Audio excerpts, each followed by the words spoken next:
Salut, bonjour et bienvenue dans ce podcast. Presque un an plus tard, je crois. Des fois, on a besoin de recul, puis on a besoin de réfléchir, puis de revenir à soi, prendre un temps pour juste l'introspection. C'est un peu ce que j'ai vécu la dernière année. Et aussi, comme 2023 a été la pire année de ma vie, ça a aussi été la meilleure année de ma vie. En fait, elle a fini vraiment bien, mais elle a mal commencé. Pour faire une petite histoire courte, en février 2023, j'ai eu une réunion avec la DPJ qui tout à coup, parce que j'étais un peu arrogante et que je sais ce que je vaux et que je sais que je suis une excellente mère et qu'il n'y a rien qui va me faire croire l'inverse. Bref, on a voulu me remettre à ma place et la superviseure m'a tout à coup persécutée en m'empêchant d'avoir mes propres enfants dans ma maison, en m'obligeant à avoir des supervisions pour voir mes enfants. 1 heure par semaine pour chaque enfant. Et ça a été vraiment le début d'un deuil vraiment difficile à faire. Et ça n'a pas été facile, mais bon. Comme je suis une vraie bonne petite sorcière, tout dans l'univers s'est placé pour que je survive à cela et que j'en tire parti et que je prenne du temps pour moi et que je révise ma vie. C'est quand même pas mal ce que j'ai fait en 2023.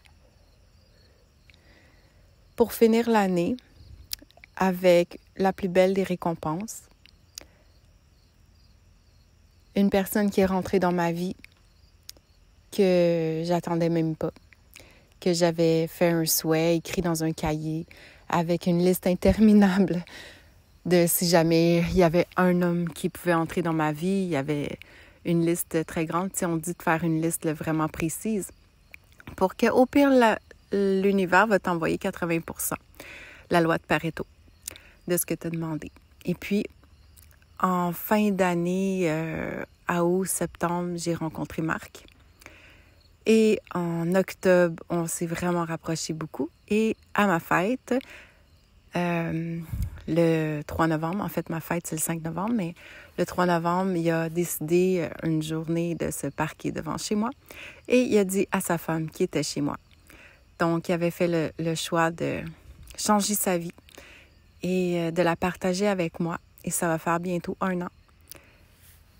Et dans tout le processus à propos de mes enfants, je reviens à ça, de deuil qui a été vraiment difficile. Je dirais que de fin février à mi-mars, je devais aller en cours. Comme je dis, la loi d'attraction et tout ce que je veux souvent se produit. Il faut faire attention à nos pensées parce que même les trucs bad, on finit par des fois les attirer à notre insu. J'avais eu une date de cours et je croyais que les choses allaient changer, mais comme le système de justice, c'est pas vraiment un système de justice, c'est plus un système d'injustice. J'ai pas gagné grand-chose. Et la cause a été remis. Et les gens ne voulaient pas m'entendre. Et j'ai préparé mon dossier, j'ai trouvé mes preuves, j'ai même des courriels, des conversations avec des réunions avec la DPJ, des réunions même que j'ai pu enregistrer, qu'on m'a même aussi donné des enregistrements, des trucs qui avaient rapport avec mes enfants.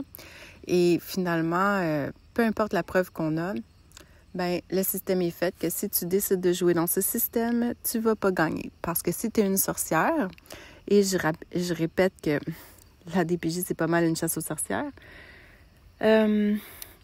Bref, ça a été un petit peu difficile et j'ai décidé de ne plus me battre dans ce jeu et de lâcher prise complètement. Alors, en octobre l'année passée, j'ai complètement décidé d'arrêter de faire subir à mes enfants des rencontres avec moi où j'étais supervisée, en fait, surveillée à surveillance maximum, là. Puis même si tout était parfait, je veux dire, c'était n'importe quoi. J'ai fait accès à l'information. Bref, comme je dis, si on rentre dans ce jeu-là, si on joue, ben le triangle de Cartman, ben on finit par avoir un rôle. Et avec la DPJ, c'est pas vraiment le rôle qu'on veut des fois. Puis on se retrouve dans un système où on peut vraiment rien faire puis persécuter. Fait que comme j'enseigne à sortir zen de l'emprise, ben il a fallu que je trouve tous les moyens du monde pour essayer d'en sortir zen. Et le meilleur moyen a été d'en sortir complètement. Alors, j'ai pas abandonné mes enfants, mais j'ai vraiment décidé de où j'allais mettre mon énergie et mon attention pour vibrer une énergie de bienveillance, de compassion, d'acceptation, de pardon. Tout ça dans un processus de deuil extrêmement difficile. Par contre, plusieurs mois s'est passé et comme je disais, fin de l'année, vers octobre, novembre, j'ai rencontré Marc et c'était un moment où j'avais comme lâché prise sur tout et j'étais vraiment découragée au point de me dire que tout ce que je savais était tellement horrible sur le système dans lequel on vit, sur le monde en haut là, qui gouverne et qui dirige, et que finalement, j'ai compris que c'était une guerre entre le bien et le mal. Et si t'es une personne qui apporte de la lumière, si t'es une personne qui peut changer les choses, si t'es une personne qui impacte les autres, et si t'es une personne qui pourrait créer un enfant non docile, bien malheureusement, on va essayer de t'éliminer. C'est un peu ça, la chasse aux sorcières. Et bref, je reviens à maintenant. Cette nuit, j'ai fait un rêve. J'ai rêvé que j'étais comme dans une salle d'attente, un peu, je sais pas trop c'était où. J'avais comme l'impression que c'était peut-être une salle d'attente d'hôpital ou de place de personnes âgées, je sais pas trop. Puis, tout à coup, je parlais avec comme une personne ou deux qui était un peu comme au loin, qui n'était pas vraiment avec moi. Et j'ai comme appris que c'était des juges ou anciens juges, en tout cas, qui disaient qu'ils faisaient de la cour de la DPJ, tu sais. Puis là, dans mon esprit, je me suis dit, OK, voilà ma chance. Voilà ma chance de me venger, de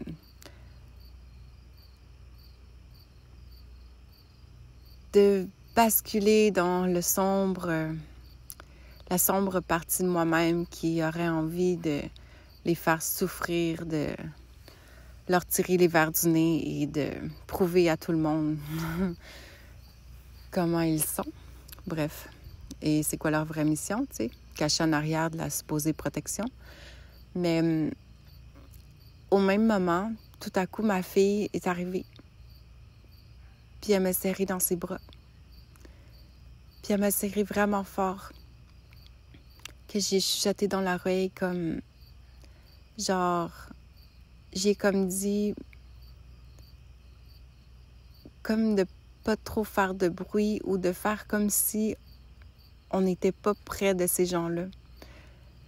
Je me souviens pas si je lui ai dit que c'était des juges de la DPJ.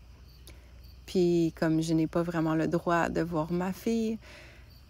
puis même que quand je lui parle, son père trouve tous les moyens de me raccrocher la ligne au nez, etc. Fait que, tu sais, je lui parle de moins en moins, puis je sais qu'elle pense beaucoup à moi parce que j'ai plein de signes de l'univers qu'elle pense à moi. Puis je sais qu'elle est impatiente, puis qu'elle est forte, puis qu'elle comprend tout ce jeu qui se joue. Mais il y a une partie de moi qui avait envie de me venger, de basculer dans la colère, dans la haine, dans la rage. Puis en même temps, j'avais ma fille dans les bras, que ça fait longtemps que j'ai pas vue. Puis je me souviens que je pleurais. J'avais des larmes de joie. Je la serrais comme ça fort dans mes bras. Puis elle me serrait aussi fort. Puis on se donnait de l'amour inconditionnel. Puis on savait pas combien de temps ce moment durerait. Mais elle était là. Elle était avec moi. Puis je regardais les gens au loin, juge de la DPJ. Puis je me rappelais que j'avais le choix. Est-ce que j'allais les poursuivre, leur faire du mal? Est-ce que j'allais me venger, trouver un moyen? Ou j'allais profiter du moment que j'avais ma fille dans les bras? C'est comme si on a toujours deux choix. Dans la journée, j'ai vécu d'autres expériences, puis que j'ai aussi pensé à ça, que dans la vie, on a toujours le choix. On peut basculer dans la haine, la colère, la rage, vouloir éliminer certaines personnes qui nous font souffrir. Mais faire ça, c'est les faire gagner. C'est de vendre notre âme au diable. Puis ces gens-là, c'est tout ce qu'ils veulent. C'est tout ce qu'ils veulent. Plus qu'ils ont de gens dans leur camp, dans le mal, dans la déchéance, plus qu'ils gagnent. Puis en fait, je me suis rappelé que qu'est-ce qui est le plus important? Laisser l'univers se charger. J'ai pas besoin de me charger moi-même de ces âmes perdues. Mais ce qui est le plus important, c'était ma fille dans mes bras. Je pouvais pas la quitter. Je voulais juste être avec elle. Je voulais juste être près d'elle pour lui faire ressentir à quel point je l'aime, puis qu'elle me manque. Puis qu'il y a tellement de moments dans la dernière année que j'ai vécu des beaux moments, que j'aurais voulu les partager avec elle. Que ce soit des voyages, que ce soit des apprentissages. Parce que c'est ça, être parent, c'est partager. Partager les bons côtés, puis les côtés plus difficiles. L'apprentissage. Mais je pense que par mes podcasts, mes vidéos, mes réseaux sociaux, je continue de lui partager certaines choses. Puis en même temps, c'est comme si j'étais morte. Tu sais, quand on vit un deuil, puis qu'on se rappelle de nos parents, puis qu'on se dit « Ah, ma mère disait ça », je suis sûre que mes paroles résonnent encore dans son esprit. Puis qu'elle se souvient des bons moments. Puis qu'elle me pardonne les moments où j'étais une mère normale, fatiguée, dans plein de projets en même temps. Parce que c'est sûr que moi, la dernière année, j'ai dû aussi me pardonner tous les moments où je faisais mon possible, mais que mon possible était dans une basse énergie. Parce que personne n'est parfait. Mais les enfants aussi sont pas parfaits. Puis même si je pense à des fois, les enfants, quand ils font toutes sortes de choses, puis qu'on est dépassé, puis à bout, puis qu'on fait comme « Oh my God, je serais tellement mieux pas d'enfant », ou « J'ai hâte qu'elle retourne chez son père parce que je vais avoir la paix », ou tu sais, on a toutes ces idées-là des fois. Mais c'est comme si j'ai eu beaucoup de prise de conscience. Puis je regrette rien. Parce que je sais que j'ai toujours fait de mon mieux avec l'énergie que j'avais. Puis elle aussi. Puis mes 3 enfants aussi. On a tout notre cheminement, puis nos enfants ne nous appartiennent pas nécessairement. Ils ont aussi leur vie. Puis il faut respecter ça.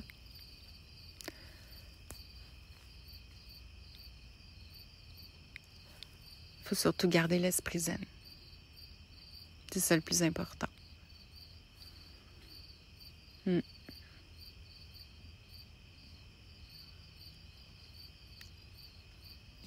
me souviens pas toujours de mes rêves, mais cette nuit,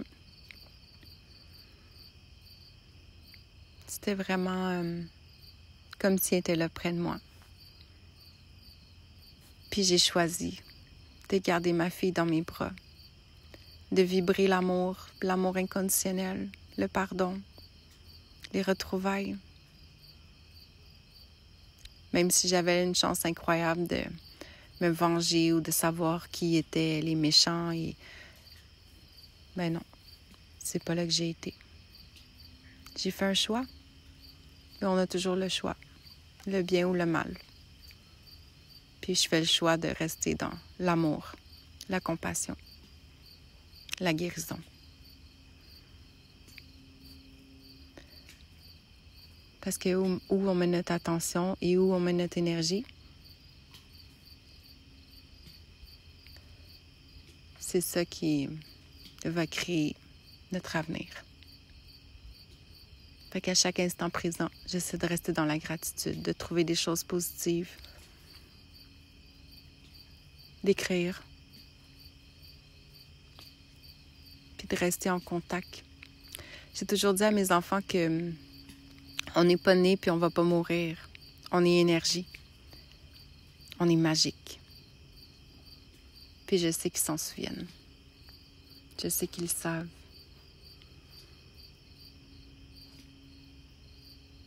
On avait un livre qui parlait justement de la connexion au cœur, qui avait comme un petit fil qui nous reliait.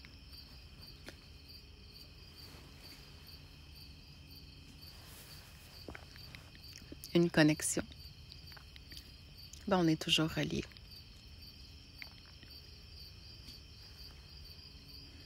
J'avais envie de partager ça avec vous.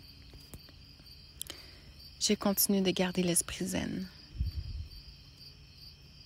Même s'il y a des moments vraiment difficiles, parce que le deuil, c'est jamais facile. C'est encore plus difficile quand tes enfants sont vivants. Mais que pour les protéger, tu dois t'effacer un petit peu quelque temps. Mais tout ce que je prépare, c'est pour eux, pour leur avenir. Parce que je sais que la TPJ n'est pas dans la vie des enfants jusqu'à 30 ans, là. Ils ne sont pas là éternellement. Puis on aura toute la vie devant nous après.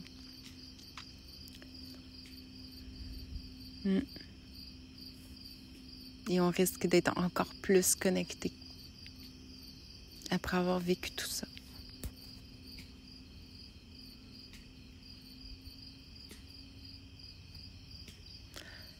Always believe in love. On garde l'esprit zen.